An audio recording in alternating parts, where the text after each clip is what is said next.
Hello friends, welcome back to our YouTube channel. आज हम लोग इस वीडियो में 9th क्लास की कंप्लीट एनसीईआरटी एमसीक्यू के माध्यम से पढ़ेंगे। यह वीडियो आपके एग्ज़ाम पॉइंट ऑफ व्यू से बहुत ही ज़्यादा इम्पॉर्टेंट और हेल्पफुल है। और अगर वीडियो आपको अच्छी लगा करे तो अपने फ्रेंड्स के साथ भी शेयर ज़रूर करिएगा। तो चलिए स्टार्ट करते हैं। पहला चैप्टर हमारा है हमारे आसपास के पदार्थ। तो पहला क्वेश्चन देखिए क्या है, निम्न में से कौन पदार्थ है? तो इसमें से वायु क्या हमारा है? पदार्थ है। अगला क्वेश्चन हमारा है गैसों में विसरण का एक उदाहरण है। तो गैसों में विसरण का उदाहरण क्या होता है? इत्र के सुगंध का हवा में फैलना, यह गैसों में विसरण का उदाहरण है। गैस का द्रव में परिवर्तन कहलाता है। तो गैस का द्रव में परिवर्तन संघनन कहलाता है। निम्न में से किसका घनत्व सबसे अधिक होता है? तो ठोस का घनत्व सबसे अधिक होता है। किस अवस्था में अणुओं की ऊर्जा सबसे कम होती है? तो ठोस अवस्था में अणुओं की ऊर्जा सबसे कम होती है। नेक्स्ट क्वेश्चन हमारा है पदार्थ की किस अवस्था में अंतराणुक बल प्रबलतम होता है? तो ठोस अवस्था में होता है। निम्न में से किसमें कणों की अधिकतम गति होती है? तो गैस में कणों की अधिकतम गति होती है। जल का क्वथनांक है। तो जल का क्वथनांक होता है 100 डिग्री सेंटीग्रेड होता है। शुद्ध जल का क्वथनांक होता है। तो शुद्ध जल का क्वथनांक 373 केल्विन होता है। बर्फ का गलनांक होता है। तो बर्फ का गलनांक 0 डिग्री सेंटीग्रेड या 273 केल्विन होता है। 300 केल्विन तापक्रम बराबर है। तो ये 27 डिग्री सेंटीग्रेड के बराबर होता है। 25 डिग्री तापक्रम बराबर है। तो ये 298 केल्विन के बराबर होता है। 373 डिग्री केल्विन तापक्रम बराबर है। ये 646 केल्विन के बराबर होता है। गर्म भोजन या इत्र की गंध दूर तक किस कारण से फैल जाती है? तो यह विसरण की वजह से फैल जाती है। अगला क्वेश्चन हमारा क्या है, वह ताप जिस पर ठोस द्रव में परिवर्तित होता है वह क्या कहलाता है? तो द्रवणांक कहलाता है। पदार्थ की कितनी भौतिक अवस्थाएं होती हैं? तो 3 भौतिक अवस्थाएं होती हैं। नेक्स्ट क्वेश्चन हमारा है निम्न में से कौन पदार्थ का गुण नहीं है? तो तरंग दैर्घ्य पदार्थ का गुण नहीं है। बाकी घनत्व हो गया, संपीड्यता हो गया, विसरण हो गया, ये सभी पदार्थ के गुण होते हैं। नेक्स्ट क्वेश्चन हमारा क्या है 100 डिग्री सेंटीग्रेड ताप का केल्विन में मान क्या होगा? तो यह 373.15 होता है। सौरमंडल में प्लाज्मा अवस्था की उत्पत्ति का कारण है। तो उच्च ताप इसका कारण होता है। गर्म करने पर गैस का आयतन क्या हो जाता है? तो बढ़ जाता है। नेक्स्ट चैप्टर हमारा है क्या हमारे आसपास के पदार्थ शुद्ध हैं? तो इसमें क्वेश्चन देखिए क्या है, निम्न में कौन शुद्ध पदार्थ है? तो क्या दूध शुद्ध होता है? नहीं। रक्त शुद्ध होता है? नहीं। तो जल हमारा शुद्ध पदार्थ है। निम्न में से कौन अशुद्ध पदार्थ है? तो वायु अशुद्ध पदार्थ होता है। सोडियम भी शुद्ध है, हाइड्रोजन भी शुद्ध है और अमोनिया भी शुद्ध है। निम्न में कौन मिश्रण है? मिश्रण कौन सा है? वायु हमारा क्या होता है? मिश्रण होता है। निम्न में कौन समांगी मिश्रण है? तो समांगी मिश्रण कौन सा है? सोडा वाटर समांगी मिश्रण होता है। निम्न में कौन शुद्ध पदार्थ है? तो जल हमारा शुद्ध पदार्थ होता है। निम्न में कौन विषमांगी मिश्रण है? तो विषमांगी मिश्रण हमारा वायु विषमांगी मिश्रण है। निम्न में कौन विषमांगी मिश्रण का उदाहरण है? क्या चीनी और जल है? नहीं है। साधारण नमक और जल है? ये भी नहीं है। फिटकरी और जल है? ये भी नहीं है। तो मिट्टी का तेल और जल विषमांगी मिश्रण का उदाहरण है। समांगी मिश्रण को कहा जाता है? तो इसको विलयन कहा जाता है। निम्न में कौन विलयन है? तो सोडा जल विलयन है। निम्न मिश्रणों में से विलयन की पहचान करें। तो समुद्री जल हमारा विलयन होता है। इनमें से कौन उपधातु है? तो जर्मेनियम उपधातु है। शोरे की जल में विलेयता 20 डिग्री सेंटीग्रेड पर 31.5 है। इस ताप पर 10 ग्राम जल में कितना शोरा घुला जाए कि विलयन संतृप्त बन जाए? तो 3.15 जो है घुला जाए। निम्न में कौन निलंबन है? तो धुआं हमारा जो है निलंबन है। निम्न में कोलाइड कौन है? तो बादल हमारा जो है कोलाइड होता है। निम्न में कौन विलयन है? तो लवण जो है विलयन है। निम्न में कौन तत्व है? तो ऑक्सीजन हमारा जो है तत्व है। निम्नलिखित में से कौन यौगिक है? तो नमक हमारा क्या होता है? यौगिक होता है, कंपाउंड होता है। निम्न में कौन अधातु है? तो जर्मेनियम जो है धातु होता है, सेलेनियम भी धातु है, टाइटेनियम भी है, आयोडीन हमारा जो है अधातु है। तत्व के सूक्ष्मतम कण को क्या कहते हैं? तो तत्व के सूक्ष्मतम कण को परमाणु कहते हैं।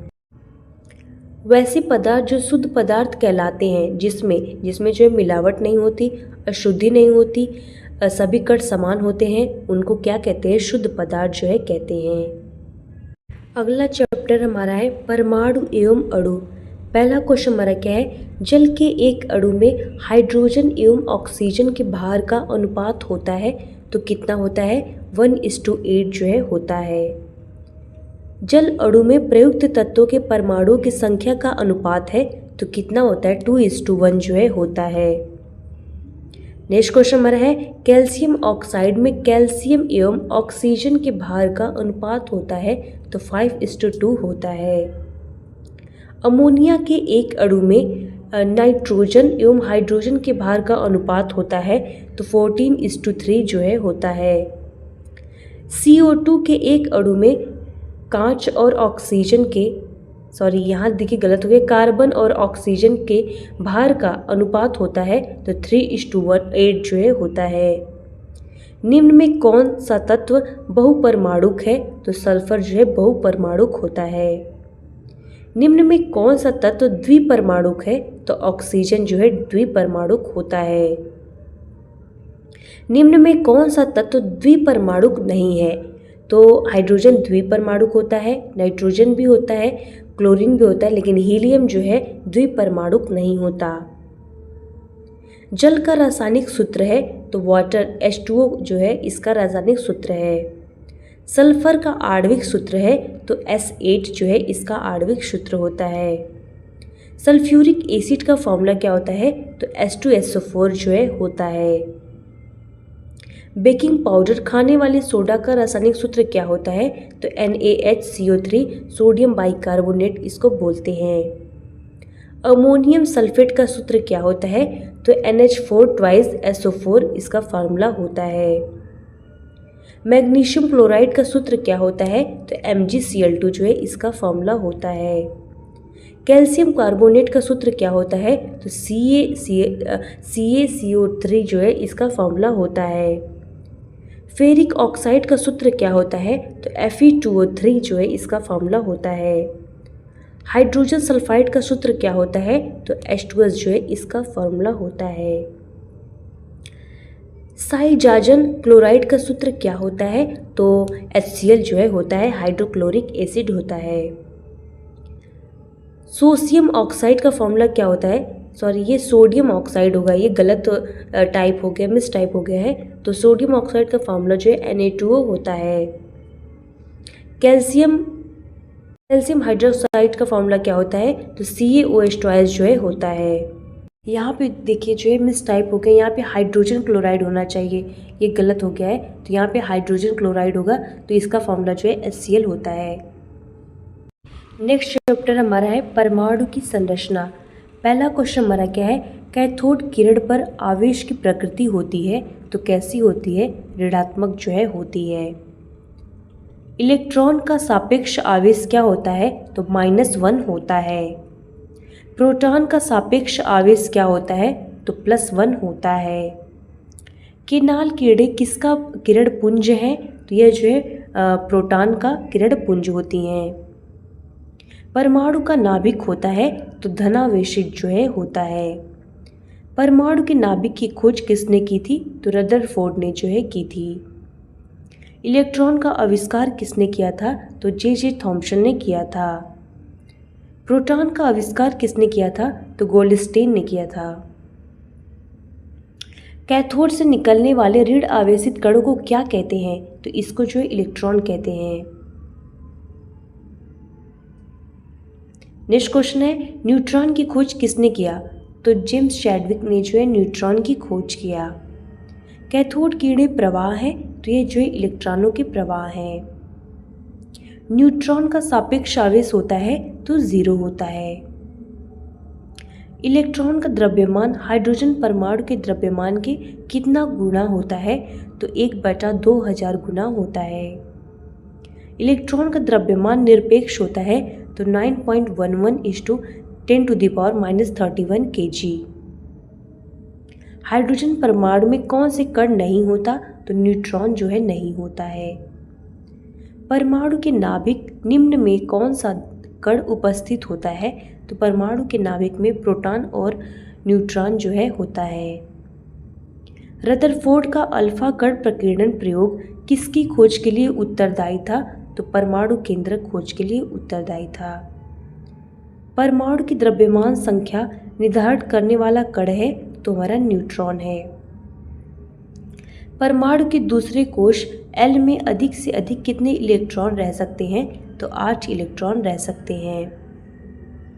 के कोश में इलेक्ट्रॉन की अधिकतम संख्या होती है तो 2 होती है।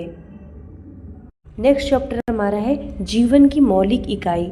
पहला क्वेश्चन हमारा क्या है, सर्वप्रथम कोशिका की खोज किसने की थी? तो रॉबर्ट हुक ने जो है की थी। कोशिका की खोज कब हुई थी? तो 1665 में जो है हुई थी। सेल यानी कोशिका शब्द की उत्पत्ति से संबंधित वैज्ञानिक का नाम है तो रॉबर्ट हुक है। कोशिका सिद्धांत का प्रतिपादन किसने किया था? तो स्लाइडेन और श्वान ने जो है किया था। जीव द्रव्य की सर्वप्रथम खोज किसने की थी? तो हमारा डुजार्डिन ने जो है की थी। मानव शरीर की सबसे बड़ी कोशिका है तो अंड कोशिका है। जीव शरीर की रचनात्मक एवं कार्यात्मक इकाई क्या है? तो कोशिका होती है। सबसे छोटा एक कोशिकीय जीव कौन सा है? तो माइक्रोप्लाज्मा है। आत्महत्या का थैली किसको कहते हैं? तो लाइसोसोम को कहते हैं। कौन सा कोशिकांग पाचन थैली कहलाता है? तो लाइसोसोम कहलाता है। पादप कोशिका का रसोई घर किसे कहते हैं? तो हरित लवक को कहते हैं। पादप कोशिका के सबसे बाहरी आवरण को क्या कहते हैं? तो कोशिका भित्ति कहते हैं। तारक केंद्रक का कार्य क्या होता है? तो तुर्क निर्माण करना इनका कार्य होता है। केंद्रक में पाए जाते हैं तो क्रोमोसोम जो है केंद्रक में पाए जाते हैं। इनमें से कौन प्रोटीन निर्माण का केंद्र है? तो राइबोसोम जो है प्रोटीन निर्माण का केंद्र है। पादप कोशिका का कौन सा भाग निर्जीव होता है? तो कोशिका भित्ति जो है निर्जीव होती है। तारक ताय पाया जाता है तो कोशिका द्रव्य में पाया जाता है। वर्णात्मक पारगम्य झिल्ली कहते हैं तो कोशिका झिल्ली को कहते हैं। पीले, नारंगी अथवा लाल रंग के रंजकों में कौन सा पदार्थ पाया जाता है? तो कैरोटीनाइड पाया जाता है। केंद्रक द्रव्य में मुख्यतः कितने प्रकार की रचनाएं पाई जाती हैं? तो 2 प्रकार की रचनाएं पाई जाती हैं। नेक्स्ट चैप्टर हमारा है ऊतक। पहला क्वेश्चन हमारा क्या है, पौधों की लंबाई में वृद्धि किस ऊतक की क्रियाशीलता के कारण होती है? तो शीर्षस्थ विभोज्योतक की क्रिया से जो है होती है। नेक्स्ट क्वेश्चन हमारा क्या है, किस प्रकार के ऊतकों की क्रियाशीलता के कारण पौधे में वार्षिक वलय बनते हैं? तो पार्श्व विभोज्योतक के कारण जो है बनते हैं। पौधों में जड़ और तने की मोटाई किस ऊतक के कारण बढ़ती है? तो कैबियम के कारण जो है बढ़ती है। मृदुतक की कोशिकाओं के बीच पाए जाते हैं तो अंतरकोशिकीय स्थान पाए जाते हैं। किस मृदुतक की कोशिकाओं में हरित लवक पाया जाता है? तो उसको क्या कहते हैं? तो क्लोरेनकाइमा कहते हैं। नारियल का रेशा किस ऊतक का बना होता है? तो स्केलेनकाइमा का जो है बना होता है। निम्न में से कौन फ्लोएम का भाग है? तो चालनी नलिका जो है फ्लोएम का भाग है। जाइलम और फ्लोएम किस प्रकार के ऊतक हैं? तो यह संवहन ऊतक हैं। जाइलम में उपस्थित जीवित कोशिका का क्या नाम है? तो जाइलम मृदुतक नाम है। ट्रैक्ट्स पाए जाते हैं, तो ट्रैक्ट्स जो है हमारे जाइलम में पाए जाते हैं। निम्न में कौन जाइलम का भाग नहीं है? तो ट्रैकिट्स भी हमारे भाग हैं, जाइलम नलिकाएं भी भाग होती हैं, जाइलम तंतु भी भाग होता है, चालनी नलिका जो है भाग नहीं होती। नेक्स्ट क्वेश्चन हमारा है मूंगफली और बादाम के छिलकों में पाए जाते हैं, तो इसमें जो है स्क्लेरिड्स जो है पाए जाते हैं। नेक्स्ट क्वेश्चन हमारा क्या है? ट्रैकिया और अंडवाहिनियाँ पाए जाने वाले ऊतक हैं, तो पक्षमल एपिथेलियम है। नेक्स्ट क्वेश्चन हमारा है कॉन्ड्रियोब्लास्ट कोशिकाएं किस ऊतक में पाई जाती हैं? तो यह जो उपास्थि में पाई जाती हैं। शरीर का बाहरी और भीतरी रक्षक आवरण बनाते हैं, तो यह जो एपिथेलियम ऊतक बनाते हैं। रेखीय पेशी है, तो यह ऐच्छिक है। अस्थि या उपास्थि है, तो यह जो है संयोजी ऊतक है। वह ऊतक जो मनुष्य में पेशियों को अस्थि से जोड़ता है, तो कंडरा जो है जोड़ता है। अरेखित पेशी है, तो अनैच्छिक जो है अरेखित पेशी है। रक्त में पाई जाने वाली तर्क रूपी केंद्रक युक्त कोशिका का नाम क्या है? तो श्वेत रक्त कोशिकाएं इसका जो है नाम है। अगला चैप्टर हमारा है जीव में विविधता। पहला क्वेश्चन हमारा क्या है? वर्गीकरण की आधारभूत इकाई क्या है? तो स्पीशीज है। नेक्स्ट क्वेश्चन हमारा है जीवों को किसके 5 जगत में वर्गीकृत किया? तो किसने किया?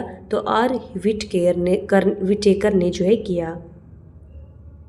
नेक्स्ट क्वेश्चन हमारा है जंतु जगत को कोशिकाओं के विकास के आधार पर किन 2 भागों में बांटा गया? तो प्रोटोजोआ और मेटाजोआ में जो है बांटा गया। द्विनाम पद्धति के जनक कौन थे? तो हमारे जो है कैरोलस लिनियस जो है द्विनाम पद्धति के जनक थे। प्रकाश संश्लेषण करने वाले एक कोशिकीय यूकैरियोटिक जीव को आप किस जगत में रखेंगे? तो प्रोटिस्टा जगत में जो है इनको रखा जाएगा। जंतु जगत का सबसे विकसित समूह कौन सा है? तो स्तनधारी वर्ग है। शैवाल का उदाहरण है, तो स्पाइरोगाइरा जो है शैवाल का उदाहरण है। निम्न में से किसे पॉन्ड सिल्क कहा जाता है? तो स्पाइरोगाइरा को कहा जाता है। एनेलिडा में पाया जाने वाला उत्सर्जित तंत्र को कहते हैं, तो इसको जो है नेफ्रिडिया कहा जाता है। फ्यूनेरिया है, तो फ्यूनेरिया एक जो है ब्रायोफाइटा है।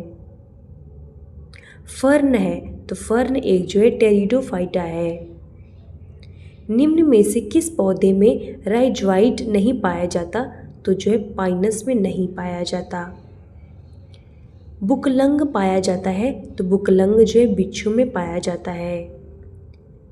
इनमें कौन पुष्पीय पौधे हैं? तो एंजियोस्पर्म जो है पुष्पीय पौधे हैं।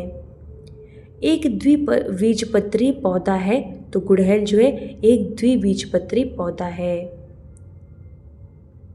सरलतम पौधों को किस वर्ग में रखा गया है? तो थैलोफाइटा में रखा गया है। एक बीजपत्री पौधा है, तो धान हमारा जो है एक बीजपत्री पौधा है। अस्पंज किस फाइलम से संबंधित है? तो यह पोरीफेरा से जो है संबंधित है। पक्षियों और मेढकों के रक्त की प्रकृति होती है, तो कैसी होती है? असमान होती है। प्राणी जगत का सबसे बड़ा फाइलम कौन सा है? तो आर्थ्रोपोडा है। अगला चैप्टर हमारा है गति। पहला क्वेश्चन हमारा है दूरी का मूल मात्रक है, तो दूरी का मूल मात्रक जो है मीटर होता है। निम्न में कौन सदिश राशि नहीं है? तो दूरी जो है सदिश राशि नहीं है। किस वाहन का स्पीडोमीटर क्या मापता है? किसी वाहन का स्पीडोमीटर क्या मापता है? तो यह जो है ताक्षणिक चाल को मापता है। वेग का एसआई मात्रक है, तो मीटर पर सेकेंड जो है वेग का एसआई यूनिट होता है। चाल का मूल मात्रक है, तो चाल का मूल मात्रक जो है मीटर पर सेकेंड होता है। निम्न में कौन सदिश राशि है? तो विस्थापन जो है सदिश राशि है। वेग में परिवर्तन की दर है, तो वेग में परिवर्तन की दर को त्वरण कहते हैं। नेक्स्ट क्वेश्चन है, वेग कैसी राशि है? तो वेग जो है एक सदिश राशि है। निम्न में कौन सदिश राशि है? तो विस्थापन जो है सदिश राशि है। निम्न में कौन सा समूह सदिश राशियों का समूह है? तो वेग हो गया, त्वरण हो गया, बल हो गया, ये सभी जो है सदिश राशियों के समूह हैं। स्वचालित वाहनों में एक यंत्र लगा होता है जो उनके द्वारा तय की गई दूरी को प्रदर्शित करता है। इस यंत्र को कहते हैं, तो इसको जो है ओडोमीटर कहते हैं। सरल रेखीय गति का उदाहरण है, तो सड़क पर कार की गति जो है सरल रेखीय गति का उदाहरण है। इकाई समय में निश्चित दिशा में की गई दूरी को क्या कहते हैं? तो वेग कहते हैं। निश्चित दिशा में वस्तु द्वारा तय की गई दूरी को जो है क्या कहते हैं? विस्थापन कहते हैं। यदि दो राशियों का परस्पर ग्राफ सरल रेखा हो तो दोनों राशियां अनुक्रमानुपाती होती हैं। विस्थापन की दर को क्या कहते हैं? तो वेग कहते हैं। एक समान गति की अवस्था में त्वरण होता है तो जो है शून्य होता है। निम्न में कौन सा संबंध सही है? तो दूरी बराबर चाल गुणे समय होता है। ऋणात्मक त्वरण क्या कहलाता है? तो ऋणात्मक त्वरण जो है मंदन कहलाता है। निम्न में से किन राशियों का जो है मात्रक समान होता है? तो चाल और वेग का मात्रक जो है समान होता है। नेक्स्ट चैप्टर हमारा है बल तथा गति के नियम। तो बल का मात्रक क्या होता है? तो न्यूटन जो है बल का मात्रक होता है। सभी वस्तुएं अपनी अवस्था में परिवर्तन का विरोध करती हैं, तो यह गुण क्या कहलाता है? तो इस गुण को जड़त्व कहते हैं। द्रव्यमान और वेग के गुणनफल को क्या कहते हैं? तो संवेग जो है कहते हैं। न्यूटन की गति का प्रथम नियम व्यक्त करता है, तो यह जड़त्व को जो है व्यक्त करता है। प्रत्येक क्रिया के समान एवं विपरीत प्रतिक्रिया होती है, यह गति का कौन सा नियम है? तो यह जो है तीसरा नियम है। संवेग परिवर्तन की दर समानुपाती होती है, तो यह आरोपित बल के समानुपाती होती है। नेक्स्ट क्वेश्चन है, संवेग में परिवर्तन बराबर होता है तो आरोपित बल के बराबर होता है। संवेग का एसआई मात्रक क्या होता है? तो किलोग्राम मीटर पर सेकेंड होता है। बल, द्रव्यमान और त्वरण के बीच क्या संबंध होता है? तो F=ma होता है। बल का माप किया जा सकता है तो गति के दूसरे नियम के द्वारा जो है किया जा सकता है। न्यूटन किसका मात्रक है? तो बल का मात्रक है। जड़त्व का नियम प्राप्त होता है न्यूटन के पहले नियम से जो है प्राप्त होता है। रॉकेट किसके सिद्धांत पर कार्य करता है? तो यह संवेग संरक्षण के सिद्धांत पर कार्य करता है। न्यूटन किसके बराबर होता है? तो 1 किलोग्राम मीटर पर सेकेंड के बराबर होता है। न्यूटन समतुल्य है तो 10 डाइन के बराबर होता है। किसी वस्तु का जड़त्व निर्भर करता है तो वस्तु के द्रव्यमान पर निर्भर करता है। न्यूटन का कौन सा गति विषयक नियम ही गति का वास्तविक नियम है? तो द्वितीय गति का नियम। यदि दो वस्तु A और B द्रव्यमान क्रमशः 6 किलोग्राम और 34 किलोग्राम हो तो B का जड़त्व जो है A से अधिक होगा। 2 किलोग्राम द्रव्यमान वाली 5 मीटर पर सेकेंड की दर से त्रवित करने में बल कितना आवश्यक होगा? तो 10 न्यूटन जो है आवश्यक होगा, क्योंकि F बराबर क्या होता है? ma होता है। तो इससे मल्टीप्लाई हो जाएगा तो हमारा 10 आ जाएगा। निम्न में से किसका जड़त्व अधिक होता है? तो रेलगाड़ी का जड़त्व अधिक होता है। नेक्स्ट चैप्टर हमारा है गुरुत्वाकर्षण। पहला क्वेश्चन हमारा है पृथ्वी के केंद्र पर मान होता है, तो पृथ्वी के केंद्र पर मान जो है गुरुत्वाकर्षण का 0 होता है। पृथ्वी के गुरुत्वीय त्वरण g का मात्रक होता है तो मीटर पर सेकेंड स्क्वायर होता है। पृथ्वी के गुरुत्वीय त्वरण g का मान कितना होता है? तो 9.8 मीटर पर सेकेंड स्क्वायर होता है। सार्वत्रिक गुरुत्वीय स्थिरांक g का एसआई मात्रक क्या होता है? तो न्यूटन मीटर स्क्वायर पर केजी स्क्वायर होता है। निम्नलिखित में कौन सा कथन सार्वत्रिक गुरुत्वाकर्षण नियतांक के संदर्भ में सही है? तो पहला दिया है मात्रकों की सभी पद्धतियों में जी का मान सामान्य होता है, नहीं। ब्रह्मांड में हर जगह इसका मान समान होता है, तो ऑप्शन नंबर बी हमारा राइट हो जाएगा। नेक्स्ट क्वेश्चन हमारा है निम्न में से कौन सा गुरुत्वाकर्षण बल के संदर्भ में सही है, तो गुरुत्वाकर्षण बल क्रिया प्रतिक्रिया युग्म है, ऑप्शन नंबर सी राइट हो जाएगा। यदि दो वस्तुओं के बीच की दूरी आधी कर दी जाए तो उनके बीच गुरुत्वाकर्षण बल क्या हो जाएगा, 4 गुना हो जाएगा। ग्रह सूर्य के चारों ओर किस बल के कारण चक्कर लगाते हैं, तो गुरुत्वाकर्षण बल के कारण चक्कर लगाते हैं। जी का मान होता है तो ध्रुवों पर अधिकतम होता है। केपलर का प्रथम नियम कहलाता है तो कक्षाओं का नियम कहलाता है। पृथ्वी की सतह गुरुत्वीय त्वरण जी का मान होता है तो जी बराबर स्मॉल जी बराबर Gm/r² होता है। पृथ्वी की सतह से ऊपर जाने पर गुरुत्वीय त्वरण जी का मान घटता है। पृथ्वी की सतह से नीचे गहराई में जाने पर जी का मान क्या होता है, तो घटता है।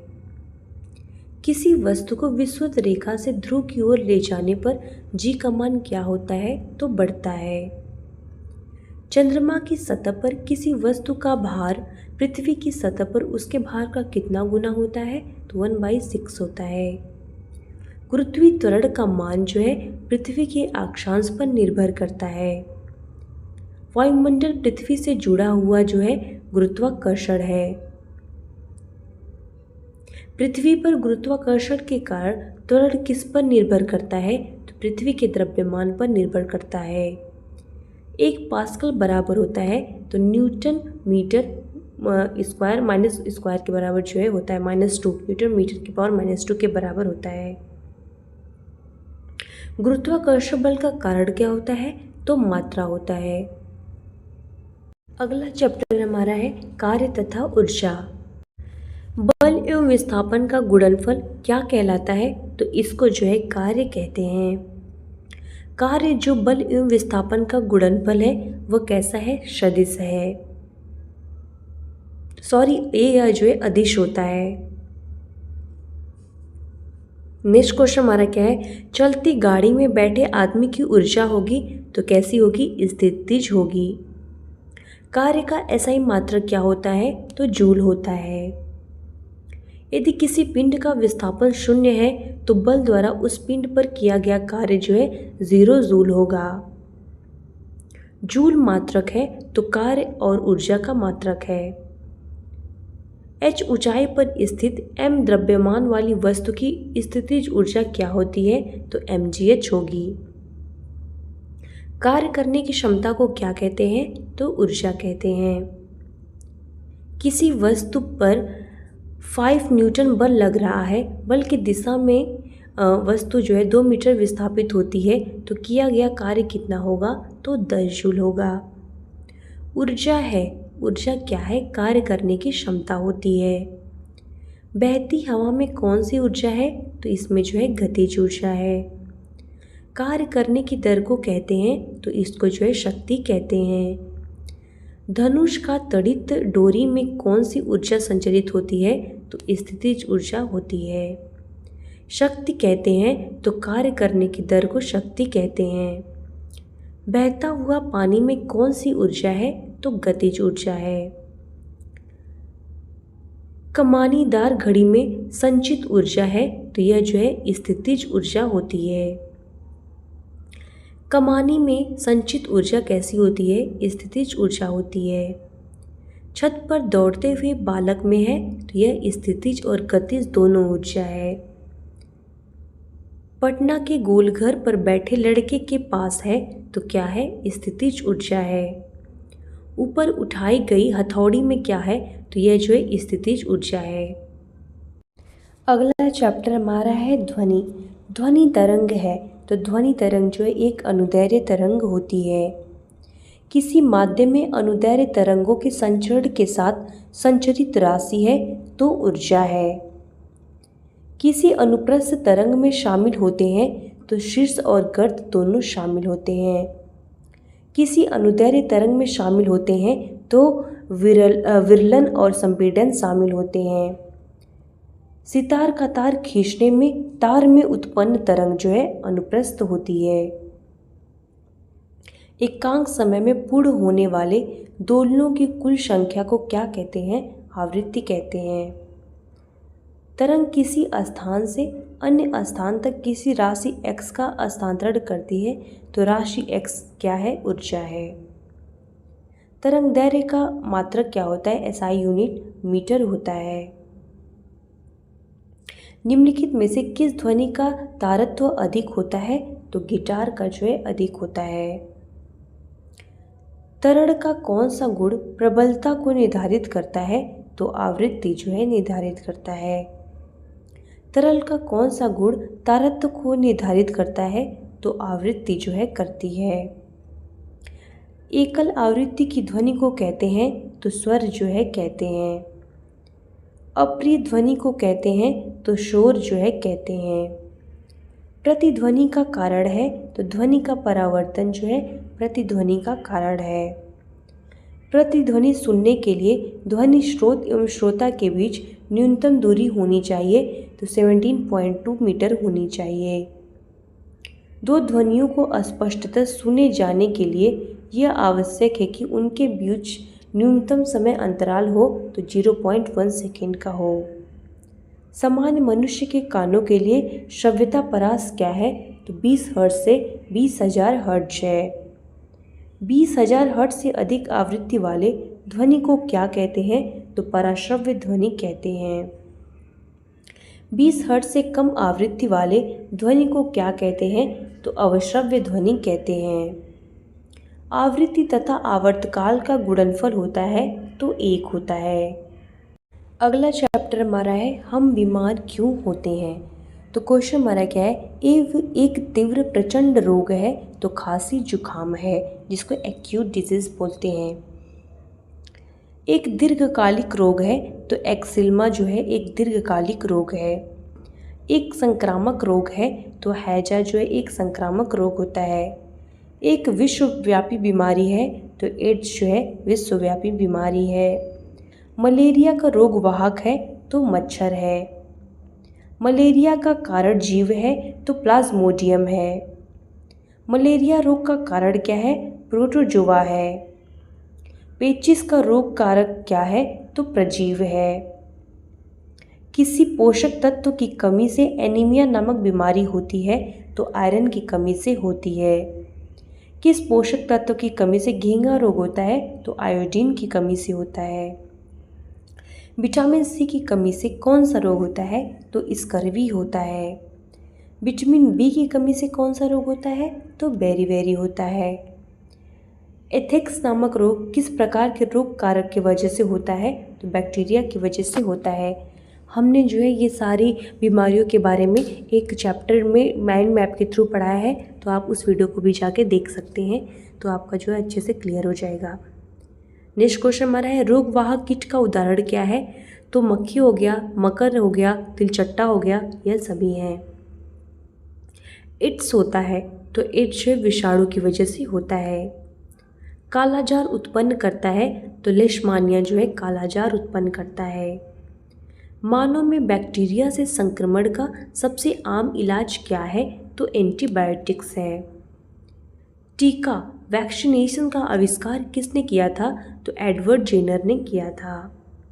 मियादी ज्वर टाइफाइड फीवर किस कारण होता है? तो जीवाणु की वजह से होता है।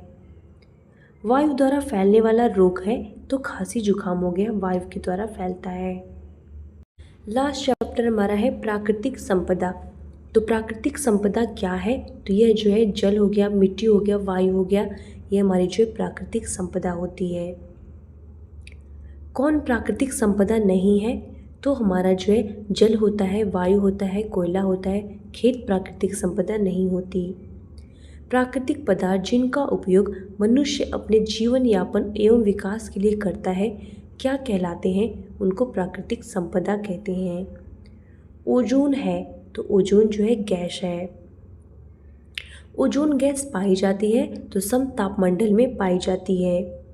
पृथ्वी की सतह पर कितना जल पाया जाता है? तो 75% जल पाया जाता है।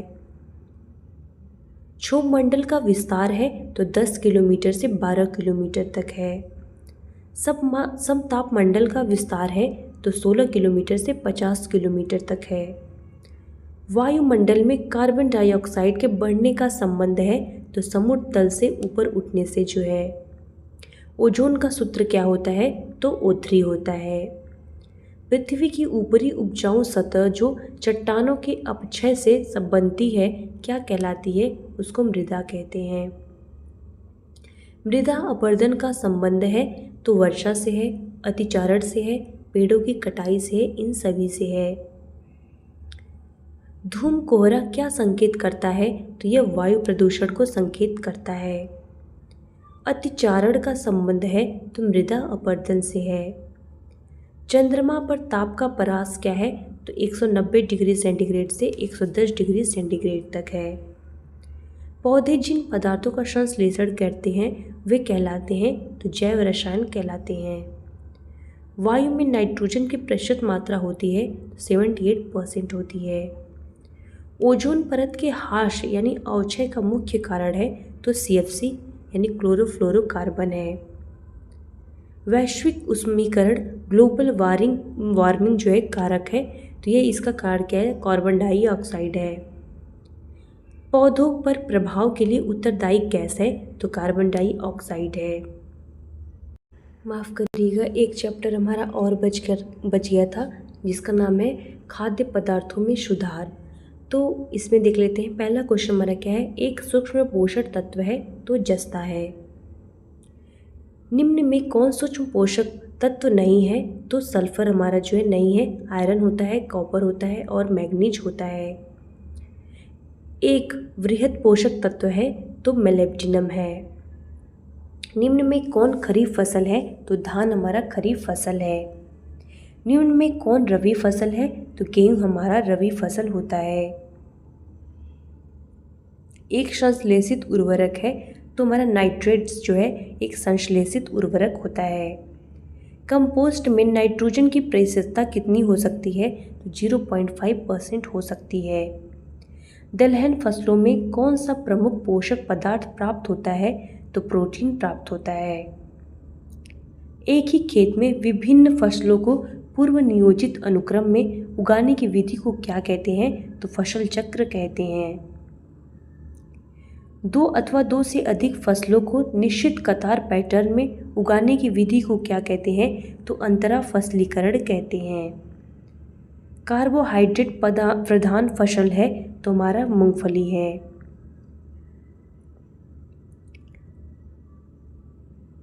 फ्लुक्लोरेनिन है तो ये हमारा जो है एक खरपतवार नाशक होता है।